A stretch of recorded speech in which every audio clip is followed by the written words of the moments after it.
Assalamualaikum warahmatullahi wabarakatuh. Selamat pagi semuanya. Selamat datang di channel EduTalk dengan saya sendiri. Nah, channel ini adalah channel edukasi untuk kita semuanya. Mahasiswa hebat, orang-orang hebat, gimana kabarnya hari ini? Masih semangat kuliah atau sudah mulai berpikir untuk resign jadi mahasiswa? Kali ini kita akan membahas tentang bagaimana paradigma administrasi publik ya.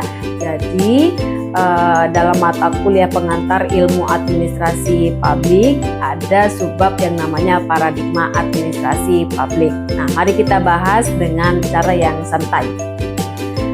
Adik-adik mahasiswa, mengapa paradigma administrasi publik itu penting?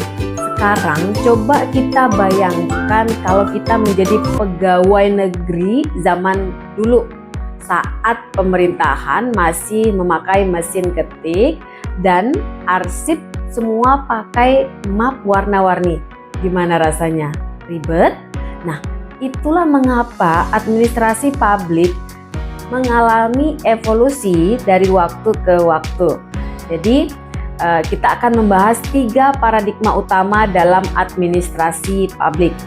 Yang pertama yaitu All Public Administration atau OPA. Ini adalah administrasi model jadul ala birokrasi ketat. Yang kedua yaitu New Public Administration atau NPA. Ini adalah model yang lebih sedikit manusiawi, penuh dengan reformasi. Nah, yang ketiga yaitu New Public Service atau NPS, model yang lebih demokratis dan melayani masyarakat. Nah, yang pertama, era administrasi itu All Public Administration tuh serba kaku gitu. Coba kalian bayangkan zaman kolonial atau awal kemerdekaan, pemerintahan diatur dengan model yang super ketat, formal, dan birokratis. Pemimpin pemerintahan seperti bos besar yang harus selalu diikuti aturannya tanpa boleh dibantah. Nah, itulah yang disebut dengan All Public Administration. Ciri-cirinya apa?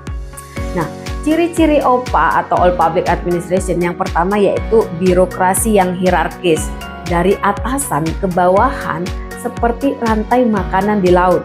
Nah, kemudian yang kedua yaitu aturan dan prosedur yang sangat formal. Salah sedikit bisa dimarahin atasan. Yang ketiga, pelayanan publik bersifat kaku. Masyarakat dianggap sebagai pengguna, bukan mitra. Terakhir yaitu fokus pada efisiensi dan stabilitas pemerintahan. Contohnya gimana? Kalau kalian pergi ke kantor pemerintahan zaman dulu, urus KTP aja bisa 3 minggu karena harus lewat berbagai meja tanda tangan. Ini adalah ciri khas OPA, lama, prosedural, dan harus sabar. Nah, kemudian lalu muncullah gerakan baru yang disebut dengan New Public Administration sekitar tahun 1960-an. Ini adalah masa di mana masyarakat mulai sadar bahwa pemerintah bukan hanya tentang prosedur, tapi juga tentang keadilan sosial.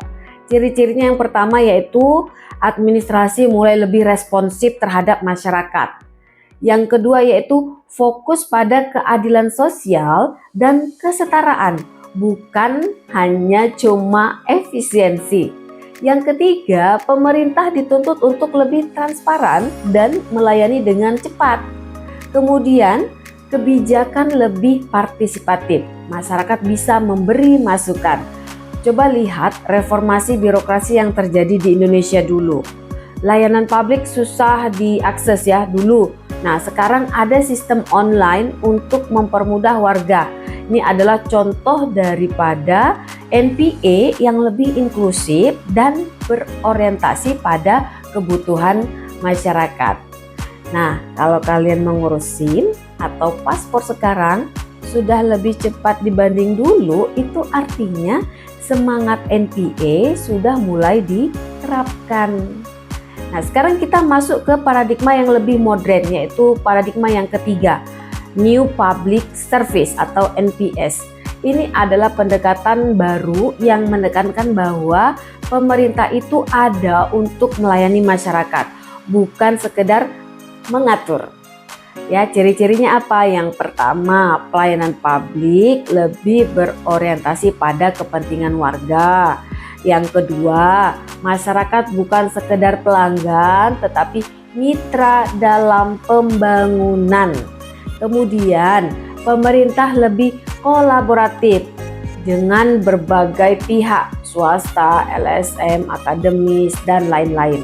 Kemudian, lebih transparan dalam berbasis good governance-nya. Ya, coba bayangkan kalau pemerintah mengajak masyarakat dalam menyusun kebijakan, mendengar masukan lewat media sosial, dan lebih responsif terhadap kebutuhan publik. Itulah esensi daripada NPS, bukan sekedar melayani tapi juga mendengarkan. Jadi kalau ada pejabat yang bilang kami bekerja untuk rakyat, nah itu dia filosofi NPS atau New Public Service. Tapi kalau mereka hanya janji-janji tanpa bukti, mungkin masih ada sisa-sisa All Public Administration di situ.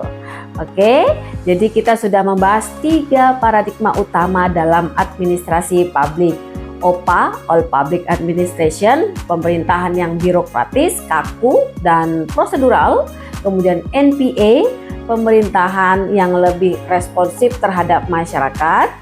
NPS, pemerintahan yang berorientasi pada pelayanan dan keterlibatan publik. Setiap paradigma punya kelebihan dan kekurangannya masing-masing, tapi yang jelas administrasi publik terus berkembang agar lebih baik dalam melayani masyarakat.